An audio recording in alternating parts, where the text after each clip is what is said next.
El cine nacional está en peligro.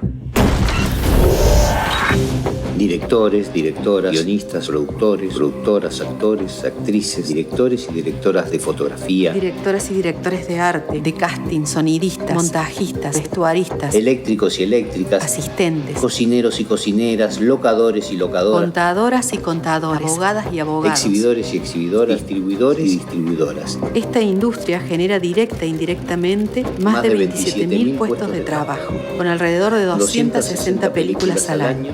¿Cómo? A través del Fondo de Fomento Cinematográfico. VHS. DVD. Ahora accedemos a los contenidos en plataformas de streaming. Proponemos que una parte de lo que ya pagamos a las plataformas y servicios digitales vuelva a la producción de cine nacional y se distribuya de manera federal y con cupo de género. El cine genera trabajo. Cuidemos nuestro cine.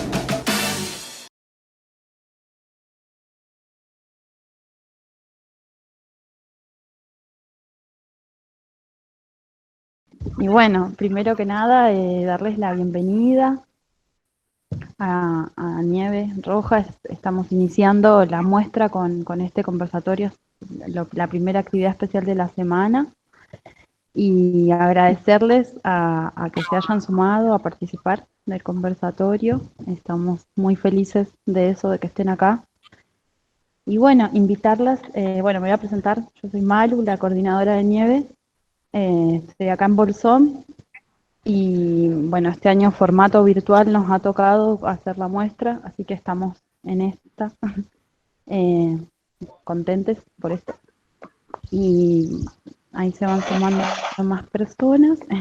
Así que bueno, invitarlas a quien quiera sumarse a la presentación, como la que quiera, la que lo sienta, que nos cuente un poco, medio como en la escuela, de dónde, de cómo te llamas, de dónde sos, qué estás haciendo ahora, ese es un poco, más o menos. Bueno, me presento. Entonces, soy Tatiana Canistrasi, soy de acá de Bariloche. Trabajo sobre todo en rodaje como jefa de producción de películas y de series que se presentan acá en la Patagonia. Tengo una productora junto a mi querida compañera que se llama Me Mata Producciones, que viene muy bien para el nombre de Nieve Roja. Me parece que pega. Y trabajo de esto hace más o menos 10 años, o un poco más tal vez.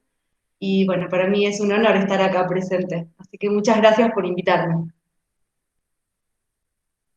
Bueno, yo soy María Ángeles Casella.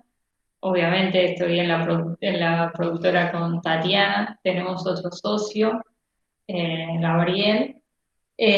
Y bueno, nosotros estamos acá con sede en Bariloche y hacemos servicios de producción y también en este momento la pandemia nos llevó a empezar a desarrollar proyectos más propios, que por ahí lo teníamos un poquito abandonado porque siempre prestando servicios de producción lo habíamos dejado un poquito de lado.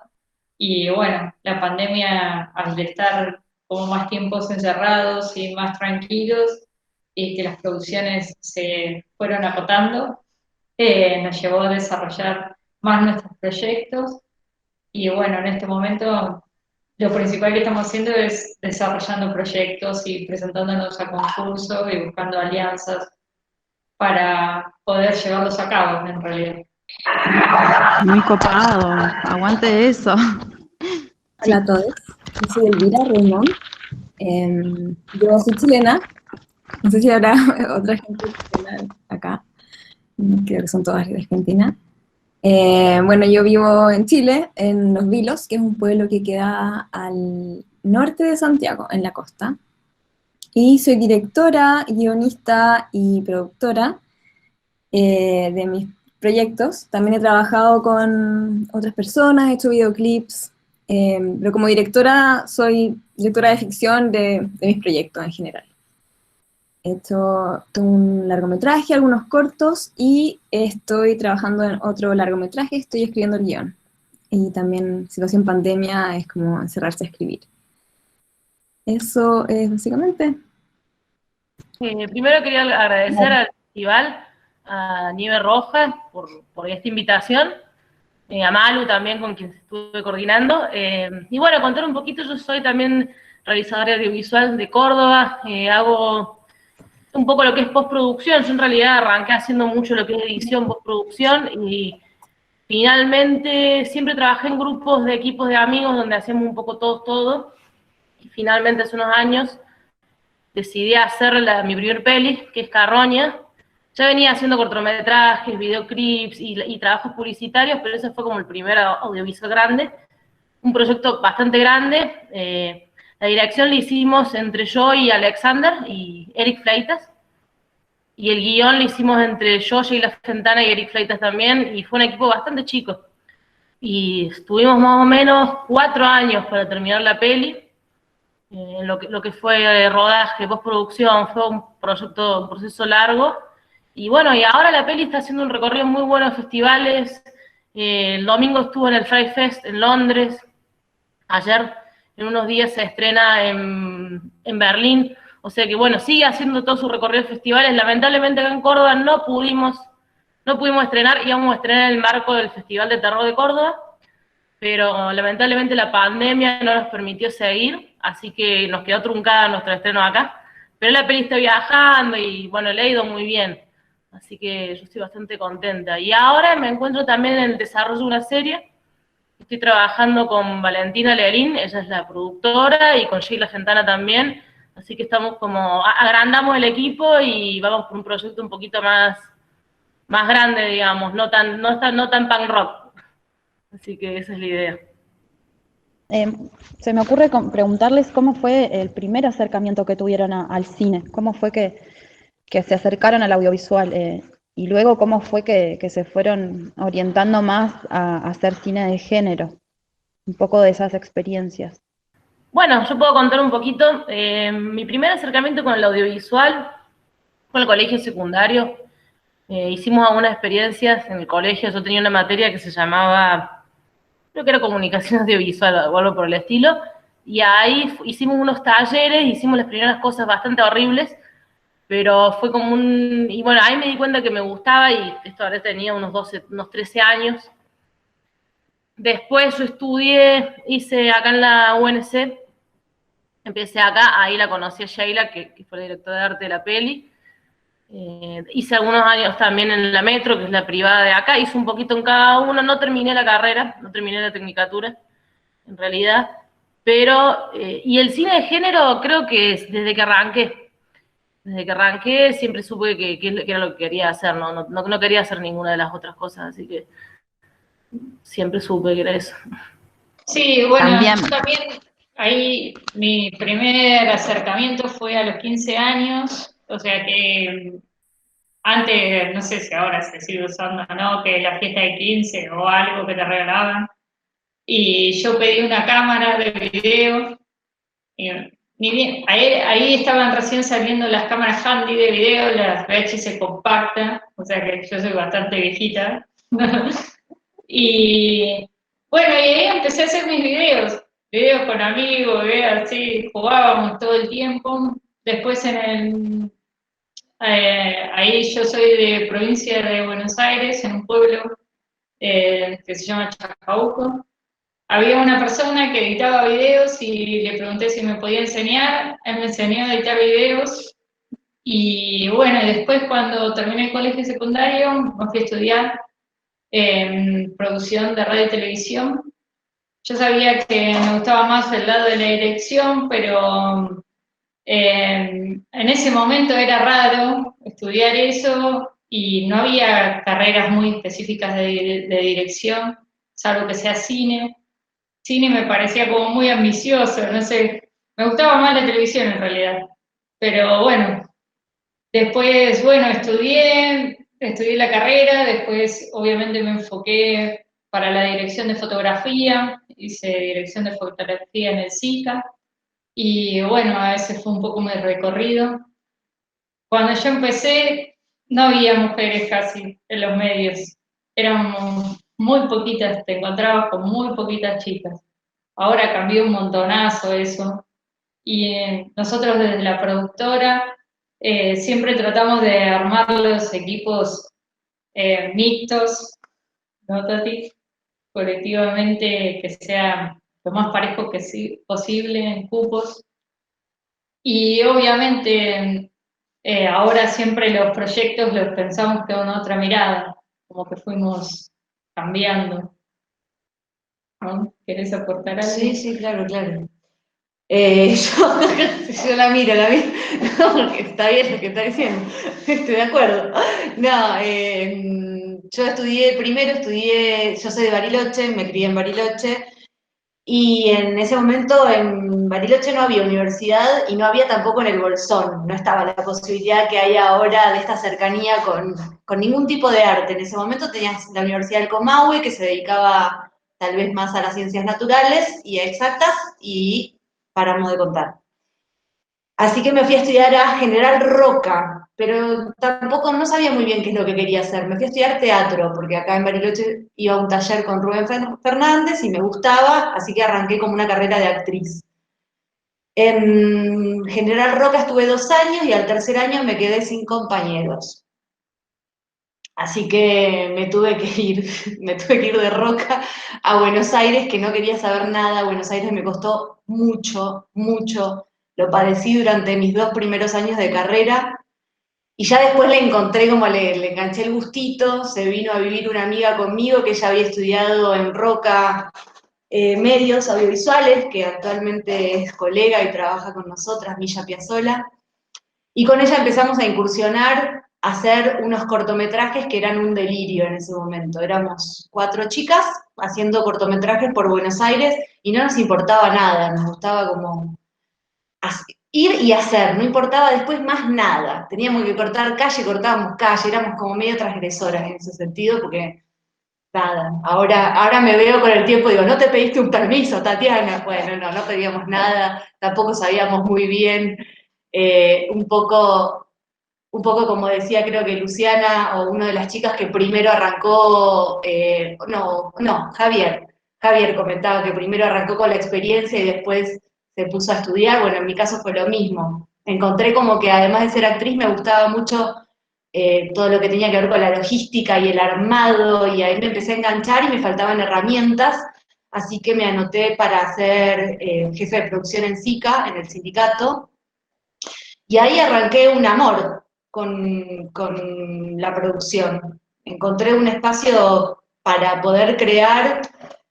Tal vez es un espacio distinto, ¿no? Porque, digamos, la producción en sí no es algo que sea como recontra creativo, por lo menos no que se vea en una pantalla, pero también tiene toda su parte creativa, que es lograr que con un presupuesto así, hacer algo así. Vos decís, ¿cómo hacemos para que esto ocurra? Bueno, usamos la creatividad, tal vez es otro tipo de creatividad, pero no deja de serlo. Y después sí podemos mechar algo que tenga que ver con nuestras lecturas de guiones y poder hacer otro tipo de propuestas a algo que tenga que ver según el director o la directora o el director que nos toque va queriendo. En cuanto a género, yo no tengo mucha experiencia en género, esa es la verdad. Sí, por ahí más con westerns, porque las últimas 2 películas en donde hice jefaturas fueron 2 westerns. Por un lado, un western que se llamaba Lleno de ruido y dolor, se llama, no murió la película, sigue también festivaleando, es verdad, gracias, en donde fuimos coequiper en la producción de campo, y el año pasado Saorí, que es un western feminista, así que tuvimos esas 2 experiencias ligadas al cine de género en cuanto a western, en donde ahora me voy a callar un rato para que hablen los demás. Ay, quiero ver, dice Sabri, sí, a mí también fue como, ¿qué? Qué hermoso, wow. La verdad que muchas cosas, ¿no?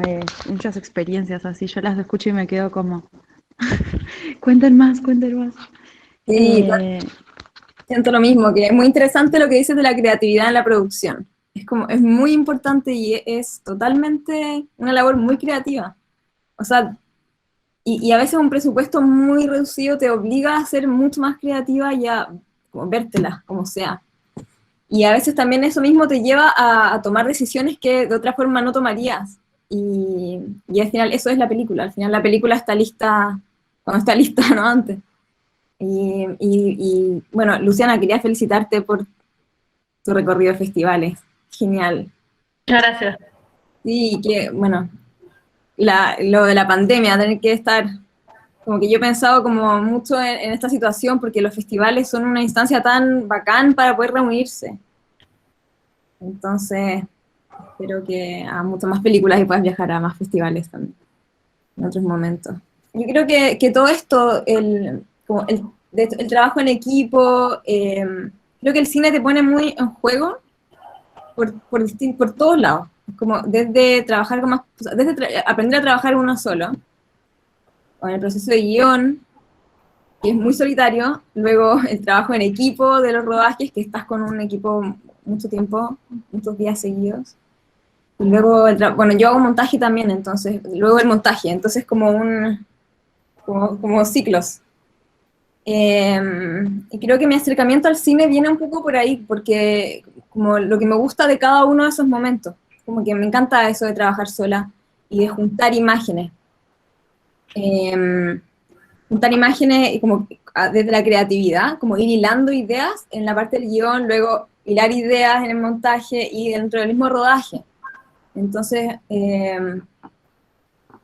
creo que eso es para mí lo que me ha llevado al cine, las imágenes. Como las imágenes desde el texto y desde lo visual y desde la música.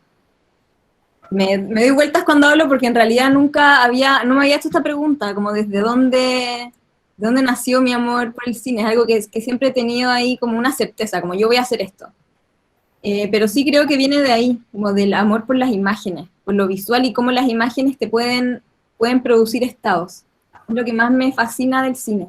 Es como el lugar, siento que es el lugar donde converge los sonidos, las texturas, los colores, las composiciones. Es como este lugar donde todo lo que yo amo se junta. Entonces, y como hay como diferentes capas de significado que juntas hacen esta película, o este videoclip, o el cortometraje, o este ensayo visual. Creo que eso es lo que a mí me gusta del cine, lo que me llevó ahí. Creo que para mí mi primer amor es la música. De haber escuchado música desde muy pequeña, más que haber visto muchas películas, porque creo que claro, he visto películas, pero no, aunque me encantaría considerarme cinéfila, me falta ver todo todavía. Pero eso, la música y la literatura. Yo estudié letras, literatura hispánica y latinoamericana, antes de estudiar cine, pero siempre fue algo que fue parte del camino. Cuando estaba en el colegio, bueno, descubrí como el cine estando en el colegio, como el cine, que en realidad ahora que lo pienso, sí, pues era cine de género, como es el cine que me gusta ver. Más nunca me pregunté como qué cine voy a hacer, va a ser de género o no. Entonces sí sabía, estando en el colegio, que quería estudiar cine, pero antes quería pasar por las letras, como una forma de llenarme de historias y de imágenes visuales. Y eso, y después estudié cine. O sea, terminé la carrera, me fui a Barcelona a estudiar. Y tampoco terminé, o sea, no terminé la carrera. Y empecé a escribir este proyecto que es Días de Cleo, que es mi primera película. Y lo escribí, lo produje, y lo dirigí, y lo edité, y también hice una música por ahí. Entonces, es como vivir todo ese proceso en todas sus etapas. Creo que todo ese proceso es algo que me gusta desde su inicio a su fin, con todas las dificultades que tiene y con lo largo que puede hacer. Claro, a veces toma 4 años, pero a veces toma 8 años. Y la película que estoy escribiendo ahora me ha tomado, yo creo que ya 3 años en solo escribir el guión. Porque ha cambiado mucho, yo he cambiado mucho, el mundo ha cambiado mucho en este tiempo, entonces uno va cambiando con eso y tu obra también. Entonces, eso, y con respecto al género, creo que me estoy dando cuenta ahora que lo que hago es como un poco de género, como que mis películas son como más bien surrealistas, tienen algo oscuro, pero no sé si se define bien como un cine de género. Más hice un corto que es una ciencia ficción, pero una ciencia ficción que se llama Carlos, un androide. Es una ciencia ficción como súper cotidiana. No tiene grandes efectos, es como muy de la metáfora de la ciencia ficción. Y Y eso me gusta, me interesa el tema, me interesa como la inserción de lo extraño en el mundo cotidiano. Ya, como que viene de algo un poco más, bueno, desde ciencia ficción o desde el surrealismo. Eso es como lo que me gusta trabajar, cómo se inserta lo extraño dentro del mundo cotidiano y ahí crece y se ramifica. Yo creo que eso también es género, de alguna forma. Como algo que se sale como de lo natural. Muy entre comillas también, porque al final, ¿qué es lo natural? Y ahora sí, eso es mi contribución a esta parte. Bueno, también como mientras las escuchaba pensaba que seguramente cada zona en donde están tiene alguna particularidad a la hora de llevar a cabo proyectos, de producirlos, como con qué desafíos se han encontrado desde los lugares donde viven a la hora de encauzar nuevos proyectos, por ejemplo.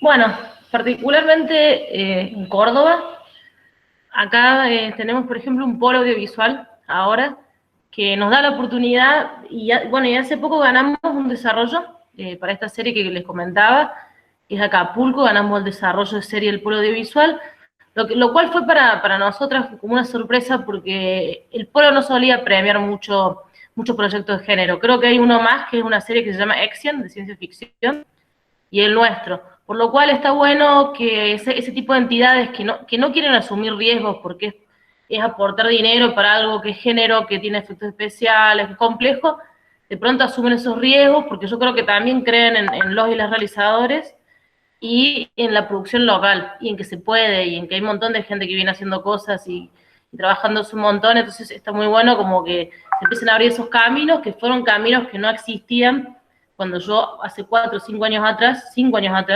dijimos, bueno, vamos a hacer esta película. Intentamos, presentamos carpeta y no había forma, y también era como que no habíamos hecho algo parecido antes, y no había, la verdad es que no había, el polo todavía no estaba configurado, entonces cambia bastante la perspectiva que tenemos de proyectos, tener a alguien que te apoye desde acá, desde lo local. Bueno, en nuestro caso, Bariloche, 1620 kilómetros del Inca, que no te atienden el teléfono, ya eso es todo digamos, hay toda una cuestión con Inca por un lado, como un camino donde, digamos, desde las organizaciones gubernamentales se complejiza un poco el centralismo y es por eso que, bueno, varios de nosotros militamos en diferentes organizaciones para el federalismo de todo tipo, tanto para cupo federal como para cupo de género, ambos, digamos. Nosotras pertenecemos las dos a una organización que se llama Clúster Audiovisual Bariloche, que aúna técnicas y realizadores. En realidad, medio que si tenés algo que ver con el audiovisual, podés ingresar, y a partir de estar en esta organización, podemos pertenecer a la FABA, que es la Federación Audiovisual Argentina, que es lo que nos permite a nosotros saber qué es lo que está pasando en el resto de Argentina, saber cómo está justamente Córdoba, saber que tienen un polo, saber qué es lo que está ocurriendo en Misiones, empezar como a reflejarnos con los otros y a entender cuál es nuestra posición frente a nuestro país y empezar a tomar algunas acciones en concreto. Para darles un ejemplo, organizamos una reunión muy leve con el Fondo Nacional de las Artes para estos concursos que han sacado para series cortas y para documentales, en donde les sugerimos y casi les exigimos que los jurades sean por cupo de género y por cupo federal, digamos, si van a ser concursos federales, que haya realmente un compromiso por parte de los organizadores y que efectivamente, los tutores, los jurados sean de las regiones. Y fue bien visto, por primera vez diría que logramos algo realmente concreto, y es que efectivamente los jurados van a ser, por lo menos los de las preselecciones, aunque sea de las regiones. No es que el jurado de Patagonia va a evaluar los proyectos patagónicos, sino que va a evaluar los proyectos de centro, y el de Cuyo los proyectos de NOA, y así como que va a ir nada, un poquito empezar a entremezclarnos entre nosotros, porque si no la cosa se vuelve un poco endogámica y no crecemos tampoco. Me interesa qué es lo que pasa en otros lugares y cómo se resuelven determinados conflictos. Eso con respecto a eso, no sé si vos querés aportar algo más, si no, yo sigo. No, y por otro lado, también estamos, digamos, militando que Río Negro reglamente su ley de cine, porque, bueno, nosotros también queremos tener como Córdoba un fondo o como Misiones, porque si no se hace muy difícil, digamos, poder solo trabajar con el Inca o buscando fondos afuera. Creemos que Río Negro, digamos, tiene una provincia que tiene un montón de cosas y a nivel de locaciones va desde la cordillera al mar, y da un montón de posibilidades de crear miles de historias, pero bueno, también necesitamos que la provincia apoye culturalmente el cine y nos parece muy importante que se pueda llegar a reglamentar esa ley, que ya hace nosotros años que la venimos militando, está cerca, pero siempre falta algo. Y bueno, eso también es una lucha que tenemos ahí bastante pendiente. Tal cual. Y en relación a algo que decía Luciana, que es muy importante lo que vos comentabas respecto a o sea, los trabajadores locales, ¿no? En eso también hacemos mucho hincapié, las dos. Como viene alguien a filmar algo a Bariloche o a la región, y explicamos un poco que primero por una cuestión de presupuesto, siempre enganchamos como por ahí, ¿no? La estrategia es meter que te vamos a salir más baratos, es la clásica. Pero en realidad es como un gancho para conseguir que creen manos de obra local, que podamos generar nuestra propia industria en nuestra ciudad, en nuestra provincia, y funciona, va funcionando, cada vez más se van enganchando. El productor que en el 2015 trajo más del 50% de sus técnicas, ya en su segunda película, en El Azote, trajo muy pocos, habrá traído el 15%, entonces va viendo, como vemos que hay una mejora y hay una confianza que se va generando en estos vínculos, pero que también es eso, es militarlo, es ir, viste, como cranear y taladrar un poco la cabeza desde donde sea, con creatividad, pero buscándole la vuelta para que contraten, porque si no, tampoco no nos vamos como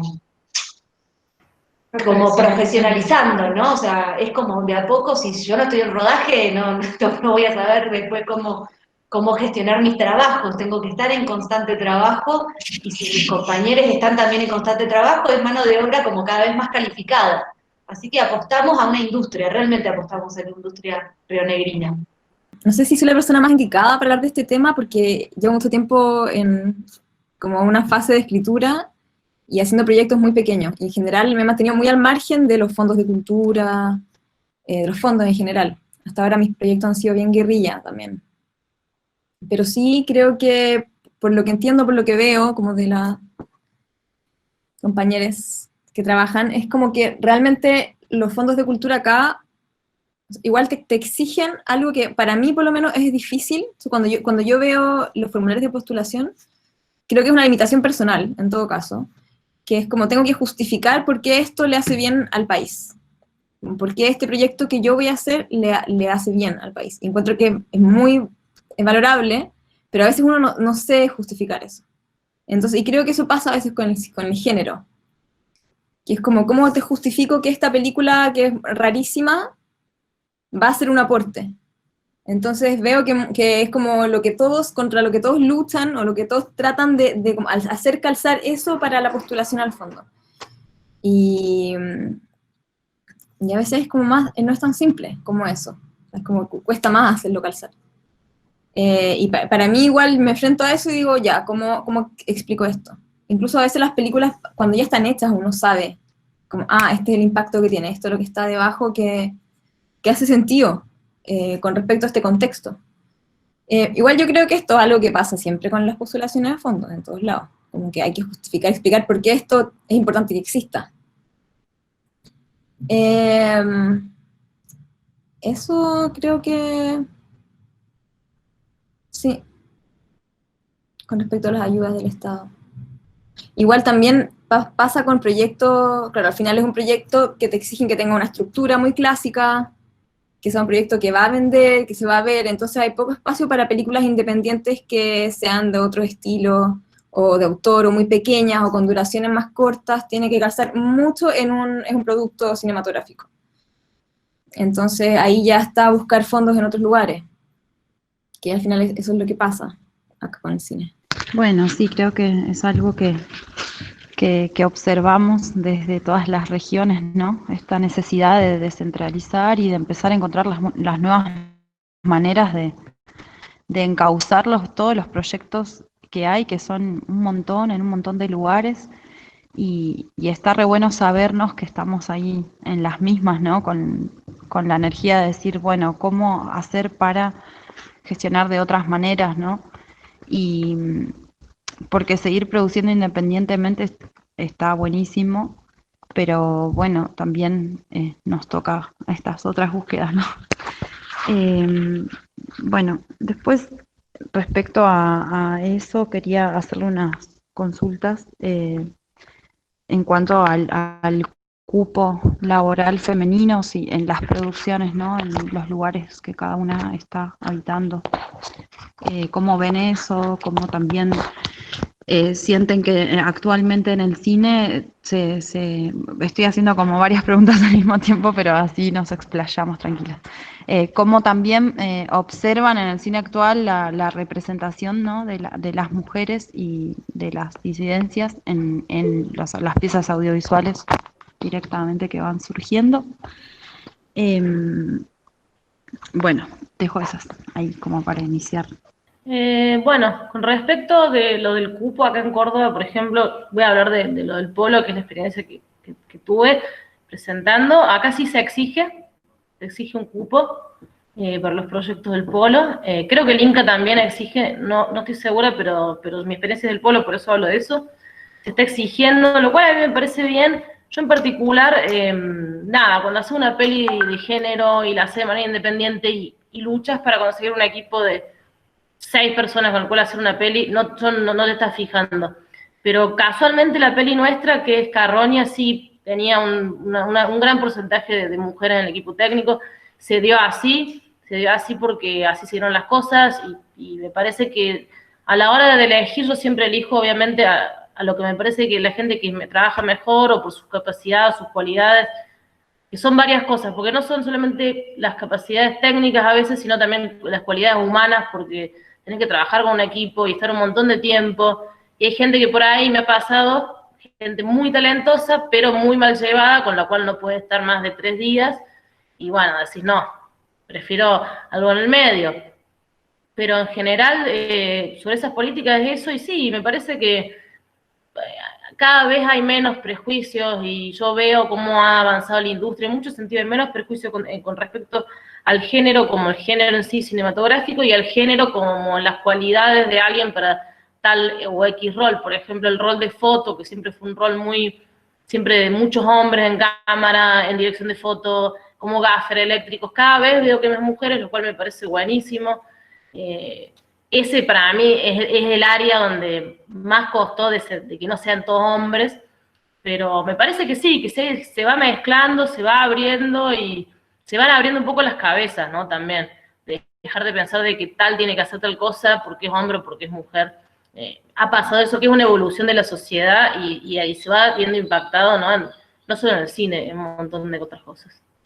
Bueno, yo cuando estoy por hacer una peli, sobre todo más o menos a partir del 2017, en el 2017 como que la cabeza un poco me empezó como que empecé realmente un proceso de construcción, en donde empecé a darme cuenta de algunas cuestiones y a tener en cuenta en la paridad de género, el cupo, y sí hacer bastante hincapié en cuando armo mis equipos, que sean equipos 50-50.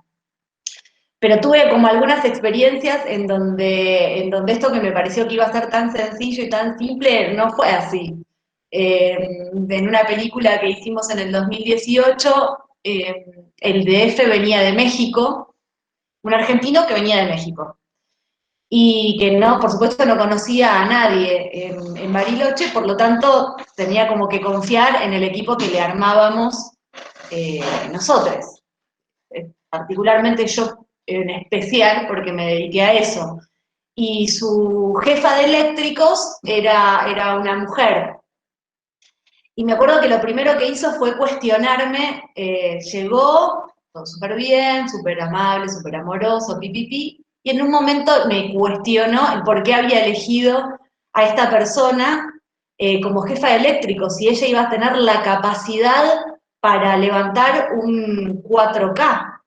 Para lo cual le dije, discúlpame, un hombre sí tiene la capacidad de levantar un farol de 4 kilos. No, entonces, ¿de qué me estás hablando? O sea, por ahí tiene un poco más de resistencia, metele, pero en este equipo va a funcionar.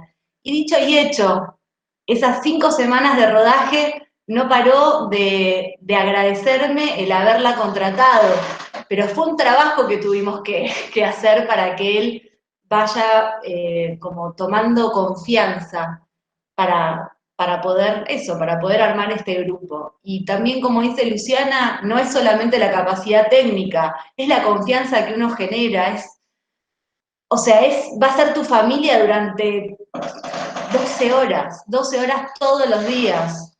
Entonces es tu familia, y con tu familia pasan muchas cosas. Nada más que cuando es tu familia, por ahí decís, bueno, pero es mi mamá, es mi papá. Bueno, en este caso no, por lo tanto hay como que generar una especie de comunión y de confianza, y no todos los proyectos, en mi caso en particular, son para las mismas personas. No significa que tal persona va a funcionar bien para todos estos proyectos. No, definitivamente no es así, por lo menos no en los proyectos en los que yo he trabajado. Trabajo con equipos variados, siempre teniendo en cuenta la equidad de género, pero por sobre todo que sean personas que funcionen en el proyecto, saquemos la mejor película posible con los recursos que tenemos y que funcione en el proceso, que no nos matemos en el medio, porque yo hago cine. A ver, yo no estoy ahora como una enfermera atendiendo pacientes. Estoy haciendo entretenimiento, más, menos, cultura, pero es otra cosa. No da para llevarme mal con nadie en esta situación. Entonces, bueno, eso. Obviamente siempre hay, digamos, uno trata de armar el mejor equipo posible según las circunstancias de que son los rodajes, que son todos múltiples y distintos. Siempre busca, nosotros cuando armamos un equipo, lo primero que buscamos es el valor humano.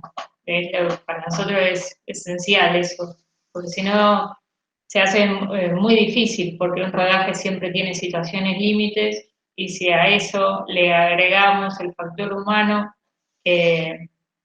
dependiendo, bueno, como vos decías, Luciana, el carácter de las personas y todo eso, nada, se hace muy difícil. Siempre valoramos lo humano por sobre lo profesional, digamos, y para llevar adelante los rodajes, más que en esta zona, los rodajes en general son casi todos al aire libre, muchas semanas, casi no hay interiores, donde después de una tercera semana de estar al aire libre, todos estamos muy cansados y agotados de trabajar, y además de luchar contra el clima, porque eso es así, uno se desgasta mucho. En ese sentido, no es lo mismo trabajar en un estudio tranquilito, con todo, digamos, ya estereotipado, que bueno, acá, bueno, se te levantó el viento, se te voló el tamiz, miles de cosas que van pasando, y bueno, y a eso hay que ponerle otra energía, además de lo profesional, mucha energía de cada uno, de cada persona, para sacar un rodaje adelante. Es como si quisiéramos que las personas se pongan en algún punto la camiseta del proyecto, ¿no? Como poder generar algo que tiene que ver con un compromiso y que no sea simplemente un trabajo, que sea algo como más como, bueno, como amoroso, ¿no? Como como que no quede simplemente en un horario laboral, bueno, voy a trabajar de tal hora a tal hora, estas son mis horas extras, fíjate si tengo que cobrar tal o tal. Como generar otra cosa, que se arme un vínculo más allá y que por suerte el tiempo nos ha ayudado y nos ha dicho que hemos hecho buenos equipos porque después perduran amistades y se van formando otros proyectos a partir de esos. Así que, bueno, eso en función a... Y después, no sé, obviamente cambió un montón el medio. Yo cuando empecé a trabajar, uno de los primeros trabajos, digamos, entré en una productora de deportes, hacía cámara, de todo tipo de deporte, de aventura, aéreo, básquet. Imagínate, iba yo con la cámara, las luces, todo, todos me miraban como diciendo, ¿qué hace esta piba acá? O sea, no tiene nada que ver. Bueno, eso cambió un montón. Yo ahora entro a cualquier set y hay los roles están ocupados por diferentes géneros y eso me pareció, está buenísimo. Y bueno, un poco también es desmistificar eso. Sí, obviamente, no te voy a decir, obviamente los hombres por ahí tienen más fuerza, pero a veces no se trata de fuerza, se trata de cómo uno creativamente pone el farol y se las ingenia para subirlo y ya está. No tiene que ver, yo siempre decía, no tiene que ver con una fuerza masculina, tiene que ver con la capacidad de cada uno de poder llevar adelante su rol. Y sí, yo estoy, con eso a mí me pone súper contenta. Hoy veo todo eso, cómo cambió todo y me alegra un montonazo, la verdad. Así que qué lindo lo que dices, porque sí, también Valentina ahí comentó, alcancé a ver, como que la idea es pasarlo bien. Y creo que eso es como un gran resumen de que hay que hacer un proyecto y pasarlo bien. Y un rodaje es estar en familia. Y aunque sea un día un rodaje, es como que estás trabajando con más personas y creativamente. Y cómo pones ese farol, y quizás ya no tú sola la vas a mover, pero quizás entre 4. Y entre esas 4 personas van a tener la mejor idea, o quizás hay que apuntarlo hacia allá mejor y que rebote la luz acá. Entonces es como se va armando esta como relación más simbiótica, en el fondo, entre el equipo.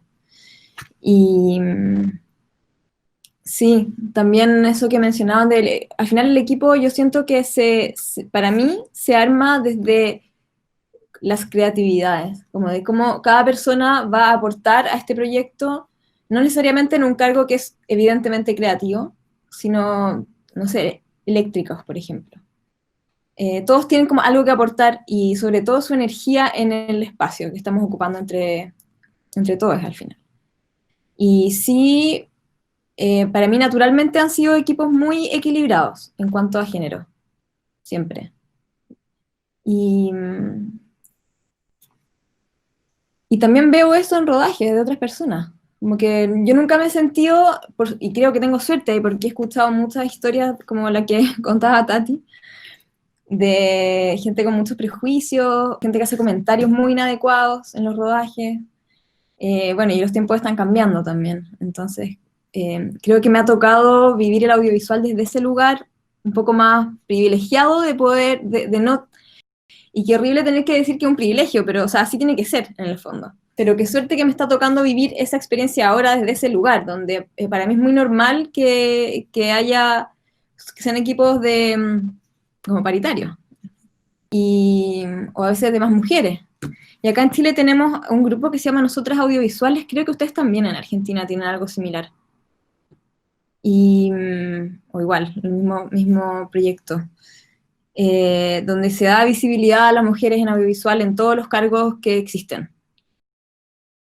Y eso ha sido bien bonito e importante porque ellas se preocupan, bueno, ellas, y en el fondo somos todas, las personas que se identifican con ser mujer, pero hay obviamente un grupo que son las que llevan esto y se encargan de hacer talleres gratuitos o con muy bajo costo, como de permitir el acceso también a más mujeres a aprender y a estar en contacto con otras cineastas, gente del medio. Entonces también yo creo que va por ahí, con acercarse y ser estar cerca y permitir que otras personas se puedan acercar, como ser accesible. Y hacer accesible la educación, los talleres, las instancias de formación, creo que eso es bien importante.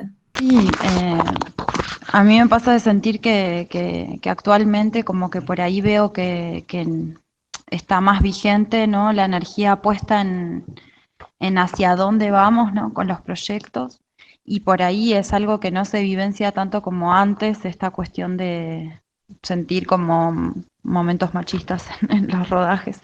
A mí la verdad que me ha pasado pocas veces, más que nada en otros ámbitos, no en un ámbito donde vos elegís a tu equipo y y decís, bueno, vamos en esta. Y en eso comparto un montón con lo que decían las chicas de la camiseta, ¿no? De proyectos, que el proyecto es único y es necesario también encararlos desde ahí, desde esos lugares. Se me ocurría mientras las escuchaba preguntarles si tienen alguien o algunos referentes, así como audiovisuales, o de quien han ido aprendiendo también en todo el proceso. ¿Cómo fue que fueron descubriendo también qué es lo más importante a la hora también de conformar un equipo, que un poco lo fueron mencionando? Bueno, un referente o alguien que a mí me gusta mucho el cine que hace, que está bastante, es un cine muy práctico para mí, muy pragmático, que es Robert Rodríguez.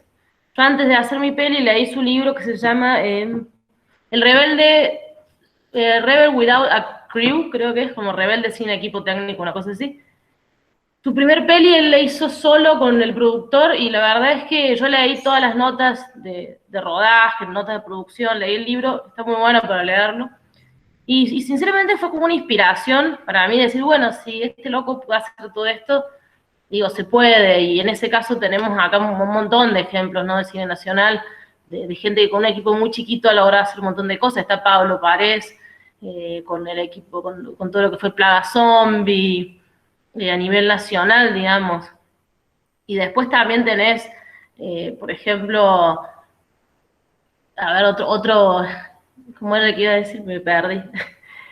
No, pero bueno, ese es un caso para mí muy clásico de, bueno, lograr hacer todos esos roles o todas esas, sí, esos roles técnicos una sola persona, y así simplificar el rodaje.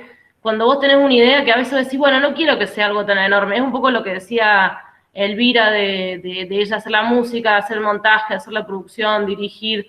De alguna manera tenés más libertad sobre el proyecto y lo podés hacer a tu manera. Obviamente que a medida que el proyecto crece necesitas ir sumando a más personas, porque si no se hace cada vez más difícil. No sé si tengo un referente en particular. Siento que tengo como momentos de mi vida donde determinados audiovisuales o personas o directores, directoras me han marcado, pero no por algo en particular, sino por algo que vivencié en ese momento y me fortaleció. No sé, Patricio Guzmán en Chile, el documentalista, me atravesó en algún momento. Albertina Carri, ya son como personas en donde en algún momento de su carrera y en mi momento en particular hicieron algo para que algo en mi manera de ver cine y de mi manera de producirlo se modifique desde ese lugar. Pero no que tenga que ver, no con uno solo. Creo que ellos dos así como que los veo y digo, son los que más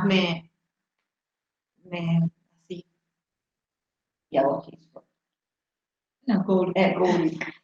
No, yo también siempre hay, digamos, uno va cambiando y va viendo otras cosas, pero director, para mí Kubrick siempre fue un director que me marcó mucho. Me parece que desde sus comienzos, digamos, muchas cosas están basadas en cosas que ya hizo y súper clásico, pero a su vez a mí me encanta, qué sé yo. Justo el año pasado habíamos ido a Londres y había una exposición de él muy grande y contaba miles de cosas que obviamente no sabía, pero como que él estaba ahí en cada detalle de cada cosa que se tomaba una decisión, investigando y haciendo. Y para mí, digamos, un director es un poco eso, un director es como arma todo un equipo, pero él tiene que estar en cada lugar, en cada situación, o sea, se apoya en todos los demás porque a veces obviamente no, si es una película muy grande no puede resolver todo, absolutamente todo solo, pero tampoco lo puede dejar, o sea, eso es mi visión también, no lo puedes dejar como encargado al otro, uno siempre tiene que estar ahí viendo cada cosa y me parece que él a mí me refleja en eso y en la manera en que filma particularmente. Después también las hermanas Wachowski me parece que también siempre tienen una innovación y algo que uno, no sé, que te hace pensar de otra manera. Y para mí, las cosas que me llaman la atención por ahí del cine es cuando está contado de otra manera, porque las historias por ahí son más o menos, o sea, digamos, por englobarlo en algo, bueno, o son de amor, o son de suspenso, o son de miedo. Pero esa manera particular o de ciencia ficción que tiene cada uno de enfocar, de ponerle en foco y dar vuelta a la historia, es lo que a mí me llama la atención y por eso sigo en esto y me sigue encantando. O sea, yo últimamente hice más asistencia de producción, para mí en realidad lo que más me gusta es poner la cámara y decir, la voy a contar desde este ángulo, porque para mí es por acá. Pero bueno, las cosas es esto, un poco lo que me llama la atención es las nuevas maneras de contar o cómo dar vuelta a una historia simple, contarla desde otro lado. Eso es lo que me enamora del cine y siempre me hace estar ahí, digamos. Yo creo que, bueno, como estoy en este proceso de escritura, he estado buscando muchos referentes y volviendo a los referentes antiguos y preguntándome mucho qué es lo que quiero hacer, cómo quiero hacer y dónde tomo estas como referencias que al final van a armar todo como esta nueva visualidad o este nuevo proyecto. Y aunque es una peli que tiene una narrativa muy clara, no sé si tan clara la verdad, porque son como varias capas narrativas, pero no sé, mencionaría a Maya Deren, Maya Deren hizo cine experimental y fue una muy pionera del cine feminista también, de agarrar la cámara, de ir y grabar, se metió también, o sea, temas espirituales y esoterismo, y la forma en que narró todo esto con su cámara es como muy impresionante. O sea, ahora uno ve esas películas y son, claro, es como una visualidad muy antigua, pero aún así, y también por eso mismo, tiene esta magia, que es como el cine como un instrumento de traer magia, como de plasmar la magia, y es todo su como escenario muy surrealista, los personajes, y también la actitud. Es algo que me gusta mucho y me fascina de Maya Deren, como esa actitud de ir y grabar y de presentarse en lugares y no importa. O sea, claro, igual como lo que decía antes y lo que mencionaba Luciana, que llega un punto en que tu equipo tienes que hacer un equipo grande y pagarle bien a todos y hacer como, o sea, el cine crece y también eso es bacán. O sea, la idea de poder trabajar grande y aunque, o sea, recordando que con pocos recursos se pueden hacer cosas, pero crear equipos grandes y hacer proyectos grandes, eso es maravilloso. Pero creo que es interesante poder trabajar en todos los distintos niveles de producción y poder de repente escaparse y hacer una película una sola con la cámara. Como me voy y hago esto. Y puede que sea más o menos, que tenga una línea narrativa más o menos clara, no importa, es como poder dejarse fluir en eso y jugar. Y creo que para mí los cineastas que se permiten hacer eso, lo valoro mucho, y en eso también, como en esa línea, Jonas Mekas no tiene nada que ver con Maya Deren, pero como la visualidad de Jonas Mekas, como sus videos diarios, todo eso me inspira mucho a mí para crear,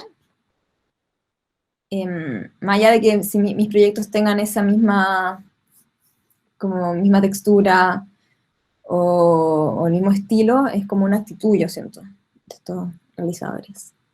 Bueno, hay tantos nombres, tantas cosas para ver. Wow, altos referentes. A mí me gustaría preguntarles a las personas que están participando si tienen ganas de preguntar, que abrir ahí también el diálogo de parte, que vayan ahí preguntando cositas. Veo que hay varias personas y me encanta que están reparticipando en el chat, entonces por ahí tienen ganas de preguntar algo y ¿Algo particular sobre cine? ¿Algún referente? referencias de cine de terror. Complicado, porque también es como muy amplio. Lo mismo pasaba con el tema de los referentes, ¿no? Que es como, es difícil decidir, va cambiando con las épocas y con los proyectos también. En referente al cine de terror, yo te diría, me gusta mucho eso cuando se junta la ciencia ficción con el terror. Por ejemplo, Alien, me gusta mucho La Cosa de John Carpenter. En general, John Carpenter me encanta como referente, pero me gusta esa unión entre ciencia ficción y terror, como por ejemplo toda la primera etapa de Cronenberg. Eso me encanta, o el body horror, Hellraiser, me gusta mucho eso. Así como referente del cine de terror o cosas que me llaman la atención. No sé si hay alguna otra cosa más o más específica con respecto al cine de terror, digamos. Abro el micrófono, ya que se me ocurren varias ideas. Cuando pensás en una peli de terror, ¿pensás desde qué punto de vista? ¿Desde cómo asustar al espectador, cómo generar intriga constantemente? ¿Qué es lo que más miedo da? ¿Te basás en algo o en algo que a vos te dé miedo?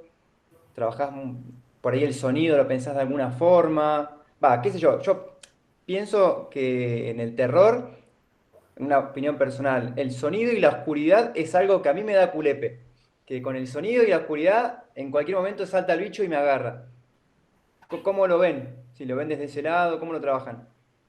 A mí lo que más me da miedo, el terror, por decirlo, es donde se cruza el terror con lo psicológico o con cuestiones sociales o con cuestiones humanas, por decirte, Cementerio de Animales, que en realidad es sobre el miedo a la muerte, o Hereditario, que es una peli que me gusta mucho, que es también sobre los trastornos psiquiátricos. Y cuando la ves de esa perspectiva, cambia mucho la interpretación. Y me parece que es muy genial cuando una peli de terror, más allá de ser una peli de género, pueda hablar de otras problemáticas, como el horror social, bueno, el terror psicológico, como lo nombraba recién, que de pronto sí, es el miedo, pero por detrás está el miedo a otras cosas, que no es el monstruo que te asusta, porque el monstruo termina representando otras cosas que están por detrás. Bueno, les voy diciendo más preguntas que van surgiendo acá. Sabri pregunta, ¿cómo trabajan la propuesta estética de sus proyectos? Si la trabajan por colores, por conceptos. Antes de eso, Valentina dijo como el desafío de hacer cine de terror como mujeres audiovisuales, ¿cómo lo ven? En nuestro caso, las producciones que hemos hecho no fueron justo de cine de terror específicamente. Con respecto a un director que a mí me ha gustado respecto al cine de terror es Demian Rugna. Me gustó mucho su película Aterrados, realmente me cagué en las patas, no podía creer que sostenga desde el minuto 1 hasta el final de su película esa tensión dramática, y realmente creo que también tuvo que ver un poco con lo que decía Javier, con el tema de lo sonoro, y también con lo que decía Luciana de lo psicológico, ¿no? Mezcló como muchos conceptos y generó para mí una obra increíble. Me encantaría ver otra cosa más de él y no volvería a ver nunca más Aterrados. Me dio mucho miedo. Así que, y respecto a lo de la propuesta estética de sus proyectos por colores, por conceptos, ahora estamos armando una serie que es un thriller policial, en donde digamos, creo que la propuesta estética está más ligada al concepto y a las texturas, sobre todo, a las texturas de lo que vamos a generar por el tipo de locaciones que elegimos. O sea, son todas locaciones que están en campo a traviesa, dentro del bosque o de la estepa, y está como muy ligado a lo campero. Así que queremos como generar la atmósfera a través de las texturas, y bueno, hay todo como un concepto, y la propuesta estética va a ir por ese lado. Sí, la verdad que depende del proyecto, es por donde uno va con la propuesta estética, porque, bueno, por el lado de la serie esta que estamos haciendo, va por ahí, pero por otro lado tenemos otra serie que estamos haciendo en conjunto con unos colegas que viven en las grutas, y es una propuesta para una serie para niños, va infanto-juvenil, y ahí la propuesta estética está más ligada a un concepto ecológico, entonces todo está relacionado con materiales reciclados para poder hacer desde las vestimentas de los chicos hasta las cosas que ellos usan, el lugar donde viven, cómo ellos viven a la orilla del mar, sus casas, digamos, son unos domos que están hechos con materiales que el mar les trae, digamos, las cosas que devuelve, digamos, ¿no? Entonces, muchas veces las propuestas estéticas tienen que ver con el proyecto, cómo uno se imagina ese proyecto y cómo está ligado. En este caso, más que nada, está ligado a los materiales, y también los colores tiene mucho que ver, bueno, por esto de estos materiales que son, digamos, reciclados, y además todos los niños que pertenecen a esta comunidad fueron rescatados por el mar. Entonces, bueno, también hay un poco de eso en esta propuesta. Pero bueno, pienso que es eso, a veces uno va trabajando distintos conceptos según el proyecto, ¿no? Yo creo que a veces son difíciles las propuestas estéticas. Cuando te dicen escribí la propuesta estética, a veces, wow, porque uno lo tiene todo acá en la mente y se lo imagina, y volcarlo en ese papel, a veces se pone un poco más difícil traducirlo en palabras, ¿no? Porque a mí me pasa que son muy visual, lo veo y digo, ¿cómo escribo esto para que sea lo mismo que estoy viviendo? Pero bueno, hay que buscarlo y se llega. También que sí, que como cada proyecto tiene cada proyecto te pide algo en particular. Y claro, un proyecto te va a exigir como quizás que como que lo abordes desde el color, o desde la materialidad, o desde el tipo de locación, incluso a veces desde del tipo de actuación como de los personajes. O sea, tiene que ver también con la estética, de cómo presentas este mundo. Un ejemplo, como yo hice una película que se llama Días de Cleo, y su protagonista está atravesando por un momento personal de oscuridad, y ella se encuentra tiene una perrita que se llama Esperanza, y se encuentra con un tipo en la calle que le dice que Esperanza tiene mal de ojo.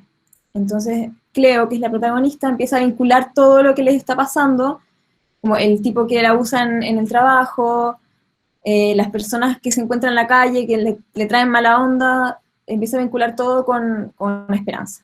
Entonces la película es como el viaje de Cleo hacia como su infierno personal, y cómo luego trata de salir de ahí. Y entonces nosotros abordamos la estética de la película desde esa oscuridad.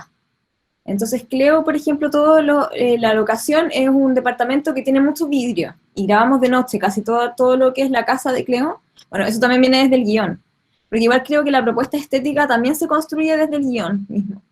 Entonces es como uno puede empezar a trabajarlo desde ahí. De hecho, todo el tratamiento sonoro, todo puede incluir, o sea, está ahí, el montaje también, uno puede empezar como a trabajarlo desde el guión. Y esta película pasa, todas las escenas de la casa de Cleo, casi todas hasta el final, son de noche. De hecho, al final recién lo mostramos de día la casa. Y eso también es como vas viendo ella en su proceso. Entonces, este departamento que los ventanales dan hacia la oscuridad de la noche, un poco de las luces de la ciudad. Elegimos usar luces puntuales. Toda la casa está iluminada con luces pequeñas. Y toda la primera parte de la película también es de noche, luego cortamos a un exterior. y es como, ¡fum!, de repente te toca la luz. Y también ir insertando dentro de esta oscuridad los colores de los personajes, como cuáles son los colores de Cleo, cuál es el color de Cleo cuando está como en su momento más oscuro, cuál es el color de Cleo cuando empieza a salir de ahí, y jugar, como ves, en distintas escenas se mezclan un poco los colores, o hay un poco más de, o sea, usamos a magenta y como cian, como un turquesa, entonces estos eran los colores de Cleo. Y de repente está más presente el cian, después están a media, después aparece el turquesa en una escena que es con luz, o sea, una fiesta donde hay una luz, perdón, una luz magenta, y yo creo que en este caso, claro, es como la emoción del personaje la que nos lleva a través de la estética de la película. Entonces, ¿cómo construimos esa estética desde esa emoción? Tratando de hacer que, como construyendo los espacios de la protagonista, desde esa emoción, como que sea un reflejo. Entonces ahí uno puede ir jugando. Como todo, ahí está metido todo el tema de la luz, del vestuario, el arte, qué tipo de objeto usa este personaje, cómo se mueve, como qué tipo de locaciones. Entonces ahí hay como que creo que encontrar algo donde tomarse y que eso guíe toda la estética. Eso como personalmente. Bueno, ahí preguntaban, ¿desde dónde surgen las historias? ¿Desde dónde surgen sus historias? Por un lado, como siguiendo un poco la línea de esto, y por otro lado, Javier está preguntando con respecto a la búsqueda de financiamientos o subsidios para un proyecto de película de terror, ¿es más difícil que si fuera un drama, por ejemplo? ¿Cómo es su experiencia en cuanto a eso? Bueno, con respecto de dónde surgen las historias, para mí surgen desde varios lugares a la vez que se van como entremezclando. Por un lado están las experiencias personales, las vivencias. Por otro lado está lo que está pasando en un contexto social, lo que está pasando alrededor. Y por otro lado, de lo que vos te alimentás, sea música, películas, literatura. Para mí es una mezcla entre música que escuchas. A mí me pasa mucho que a veces escucho cierta música o a veces escucho música que no suelo escuchar y eso me ayuda a disparar ideas o imágenes mentales y esas imágenes mentales después se pueden convertir en historias. Pero me parece que es una mezcla de todas esas cosas y que tenemos que estar como alimentándonos constantemente de todas esas cosas. Por eso digo, ver películas diferentes que sean como un desafío o leer cosas nuevas. Por ejemplo, la serie en la que estoy trabajando es una adaptación de cuentos de un escritor que se llama Luciano Lamberti y surgió de venir leyendo a Mariana Enríquez, sus cuentos de terror. Entonces, la idea original era adaptarla a ella, pero bueno, vino un amigo, me sugirió este libro, de ahí nos juntamos con Valentina, con Sheila, y dijimos, sí, la verdad que está bueno esto porque logramos crear con esas historias una idea que no estaba en el libro, que es la idea de un pueblo. Entonces, y es la vida de un pueblo y es los monstruos y criaturas que se generan de alguna manera dentro de ese pueblo. Un pueblo que está marcado por la crisis, donde hay una fábrica que cierra. Entonces, es una mezcla de todas esas cosas de nuestra vivencia personal, de lo que pasa en la sociedad y de lo que vos te alimentás, que constantemente tenés que estar como renovando eso.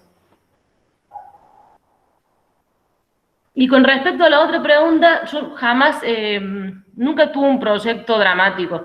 No podría saber si sería más fácil o no.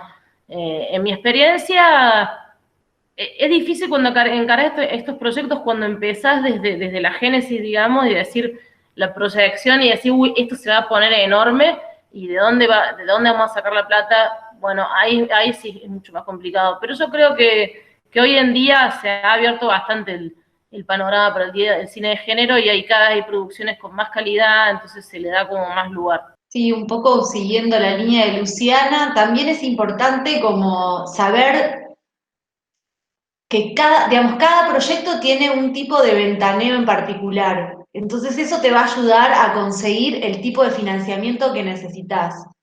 Vos con tal proyecto no puedes ir a buscar tal productor si sabés que, si no lo investigaste, por lo menos hacer como un pequeño trabajo de investigación para llevar determinado proyecto a determinada ventana o a determinado mercado. Eso es como fundamental. Y me parece que no tiene que ver con una cuestión de si es de terror, drama o comedia, sino porque eso le podría pasar a cualquier proyecto de cualquier género, porque no le encontraste el coequiper indicado, el player indicado. Eso por un lado. Y por otro lado, ¿de dónde surgen las historias? Últimamente nosotros estamos como trabajando de manera muy colectiva. Tal vez hay una pequeña semilla que sale de una persona que tiene que ver o con vivencias personales o con algo que escuchó, pero después empieza como a crearse, empezamos como a nutrirnos muchos de lo colectivo. No de escribir yo en mi compu, sentarme, no me sale, no podría. Recién ahora estoy incursionando de una manera muy humilde en la escritura y no lo podría hacer sola, no habría manera de que lo pueda realizar sola, por más de tener herramientas narrativas y tal, siento que en este momento necesito hacer un trabajo de manera colectiva y que además me doy cuenta a medida que lo voy creando, cómo crece, o sea, cómo se nutre de cada persona que va metiéndole su mano. Por supuesto, hay una cuestión que es la esencia del proyecto, que es de uno, es lo que uno quiere mostrar, pero más allá de eso está después todo lo que los demás pueden aportar, y los demás es personas, como también es música, libros, cuentos, todo empieza, es algo increíble, desde incluso con la propuesta estética, ves una serie que dices, ay no, acabo de ver esta serie, acaba de ser el mismo recurso y lo acabo de ver en concreto en determinada serie y no lo puedo creer, y lo usás como un disparador para alguna de tus escenas. Eso, sí. Yo no tengo mucho más que agregar porque es un poco medio todo lo que dijeron. También uno, cuando sale a hacer los mandados y eso, y se pone a escuchar entonces, lo que habla uno, lo que habla el otro, y eso también te nutre de historia, totalmente, porque vas ahí y siempre, por lo menos, no sé, pasa acá, nosotros por ahí porque vivimos acá en más barrio, qué sé yo, siempre hay uno que viene y te cuenta algo, o que le pasó a uno o al otro, y yo siento que uno va registrando, va guardando, y después en el momento que esté escribiendo esas cosas le vienen a la mente y dice, ay, puedo ponerle esto, tal cosa, así, que nada. Igual siempre, digamos, la realidad supera la ficción. A nosotros nos pasa que, bueno, este thriller que estamos escribiendo tiene cosas basadas en noticias de diarios y nosotros, bueno, por ahí empezamos y nos cebamos y decimos cosas, bla, bla, bla, y después encontramos noticias que son mucho más aterradoras de lo que escribimos, decimos, porque a veces decimos, che, no se nos estará yendo la mano, y, no, y después leemos noticias que son terribles y decimos, no, estamos bien. Pero bueno, un poco es eso, ¿no? La vara siempre es la realidad. Bueno, yo creo que ya dijeron todo con respecto a las historias y dónde vienen. Tuve un profesor que nos decía como, prohibido usar audífonos en la calle. Como porque todas las conversaciones que puedes escuchar, o si vas en la micro, en el transporte público, como atente a todo. Todo te puede traer algo. Y creo que eso, o sea, claro, eso como de una forma se contradice con también lo que decimos de escuchen música. Pero hay momentos y momentos, y a veces sí es cuando estás en la vida, es estar en la vida, estar presente y estar atento y observar y registrar, guardar todas las capturas de pantalla de todo, escribir, como eso. Y de repente todo como que se junta. Bueno, y para ir cerrando, que estamos, no sé cómo están, cómo se sienten. Quería ver si querían dejar alguna recomendación así de algún audiovisual que estén consumiendo ahora, alguna película, alguna serie, algo, a modo de compartirnos nada más recomendaciones de cosas para ver. Bueno, eso. Última cosilla. Bueno, en cuanto a recomendación, yo por ahí estoy viendo mucho terror ahora, porque justamente estoy trabajando en el desarrollo de este proyecto, y estoy viendo mucho terror, estoy viendo desde giallos clásicos hasta películas slasher, bueno, un poco de todo. Por ahí quisiera recomendar algunos slasher clásicos, digamos, de los 80, de los primeros. Navidad negra, creo que es Black Christmas, no soy muy buena en inglés. Ese me parece que está muy bueno, que es como el proto slasher, está bueno, y Halloween de John Carpenter, obviamente, también. Estamos en la fecha para ver esas pelis, así que por ahí, por ese lado, iría mi recomendación, y estoy muy con eso, así que... Bueno, nosotras estamos muy con el thriller. Y estamos en una etapa de documentales, que no sé si las recomendamos o no, o prefieren que no, que documental no recomendemos, ¿o sí? Sí, documental sí, ok. Vimos uno en la plataforma de Netflix que se llama Dick Johnson is Dead, que no sé si lo vieron, es un documental muy interesante sobre una chica que es camarógrafa, está contada en primera persona, su papá tiene Alzheimer, y el documental es sobre el Alzheimer del padre, y el padre haciendo como una especie de ficción, de cómo ficciona sus posibles muertes, sin que sea el Alzheimer. Y la verdad que es muy interesante, son unos recursos muy, muy, muy buenos, la verdad que está bueno. Y después, ¿qué estamos viendo? ¿Qué thriller estamos enganchadas? No sé, sí, Homecoming, digamos, tiene una propuesta estética Lo voy a escribir acá. muy impactante y, no sé, usa recursos que por ahí uno, digamos, ya está acostumbrado a leer, pero los flashbacks y todo eso los usa directamente con un formato distinto de pantalla.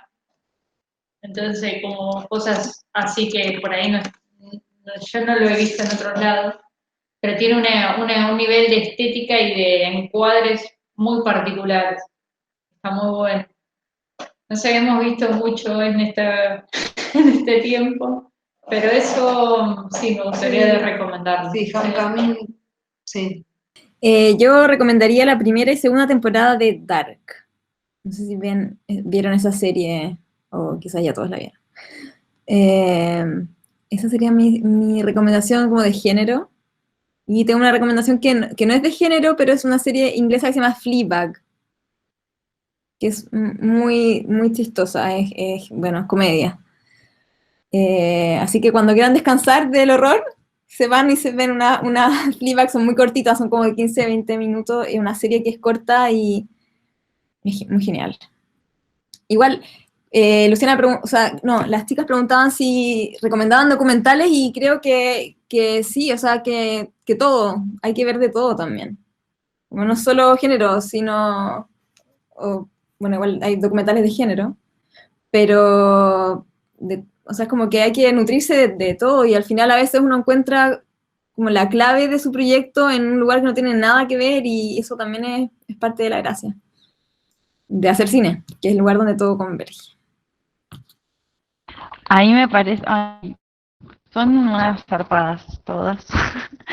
Estoy súper, súper agradecida y así, escuchándolas me quedé como, ¡guau! Y me parece algo recopado que están pidiendo ahí, que el público pide, es que compartan links de sus laburos, eh, que son, nada, reinteresantes también. Bueno, de mi lado decirles eso, muy, muy contenta, muy agradecida con todo este tiempo y energía que han puesto en este encuentro y todo lo que nos compartieron, que es un montón. Me voy así como sintiendo eso, muchas palabras alentadoras también y este compartir que aunque sea lo podamos tener de esta manera, ¿no? Ya que no podemos festivalear en persona, que es cuando te encontrás y que charlas y que te contás en qué andás. Bueno, sucedió acá y eso es hermoso. Así que, bueno, gracias. Y de parte de todo el equipo de Nieves, que somos varias personitas acá. Y bueno, no sé, ustedes si quieren decir algo más. Están todas las personas ahí escribiendo. Vale, muchas gracias por la invitación. Ha sido muy lindo conocerlas también, para mí conocer chicas de... Bueno, hola, soy Fabri, soy parte también del equipo de Nieve Roja, yo hago la gráfica. Muchas gracias, chicas, y escucharlas es muy inspirador. Muchísimas gracias por estar en este... Gracias. Yo creo que lo que tiene la pandemia es que, bueno, permite también estas cosas, ¿no? Que tal vez en otro momento no sé si hubiese sido posible, porque las distancias, pero siento que hay un montón de cosas que puede aportar y que le podemos sacar el jugo. Por ejemplo, a este tipo de encuentros virtuales que hace que los que estamos dispersos de repente nos encontremos en estos espacios. Estoy muy, muy agradecida. Muchas, muchas gracias por invitarnos. También para mí fue muy enriquecedor y aprendí un montón. Para mí también estoy muy agradecida y me parece re interesante siempre escuchar distintas opiniones y distintas vivencias. Eso nutre y te ayuda a crecer un montón. No, que muchas gracias a ustedes también por el espacio y también a todos y todas las colegas. Eso, hermoso encuentro, gracias. Y bueno, espero que disfruten ahí de toda la programación que se viene de Nieve también, invitarlas. Y bueno, agradecerles. Muchas gracias. Gracias.